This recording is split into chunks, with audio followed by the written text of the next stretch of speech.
ఈ ప్రపంచంలోకెల్లా అత్యుత్తమైన ఆహారం కోడిగుడ్డు అనేది. అందుకే దాంట్లో ఉన్నన్ని పోషక విలువలు తల్లిపాలలో కూడా ఉంటాయి. అంత అద్భుతమైంది. ప్లస్ హ్యూమన్స్కి ఈజీలీ డైజెస్టబుల్. అంటే ఈ పర్సంటేజ్లు కటింగ్ లేకుండా వెళ్తాం కాబట్టి నేను నా డైట్లో ఎగ్స్ లాంటి విపరీతంగా ఇస్తాను కాబట్టి మిరకల్ లెజెస్ వస్తాయి. మీకు తెలుసు, ఇప్పుడు ఒక 3 సంవత్సరాల పాపకు కూడా నేను క్యాన్సర్ వచ్చినప్పుడు రోజు 15 గుడ్లు పెట్టిస్తే ఆ పిల్లకి అద్భుతమైన ఫలితాలు. 4 నుంచి హెమోగ్లోబిన్ 13.6కి వెళ్ళటం, 200 నుండి WBC 18,800కి వెళ్ళటం, అట్లానే ప్లేట్లెట్ 45,000 నుంచి 3,61,000కి వెళ్ళటం కేవలం 15 కోడిగుడ్లు తింటే సాధ్యపడింది. Can you believe it? ఎందుకని?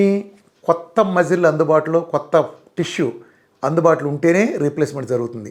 కాబట్టి ఎవరైనా సరే గుర్తుపెట్టుకోండి, మనకి మజిల్ చాలా అవసరం.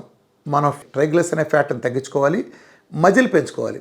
మజిల్ పెంచుకోవడానికి ఈ ప్రపంచ అత్యుత్తమ మార్గం కేవలం మీరు హయ్యెస్ట్ గ్రేడ్ ఫ్యాట్తో, అంటే మన కొబ్బరి నూనె కానీ ఒరిజినల్ ఇలాంటి ఫ్యాట్తో కాంబినేషన్లో అద్భుతమైన ప్రోటీన్ డైరెక్ట్ కనుక rich source of egg type of protein తీసుకుంటే ఎక్కువ రావడానికి అవకాశం ఉంది.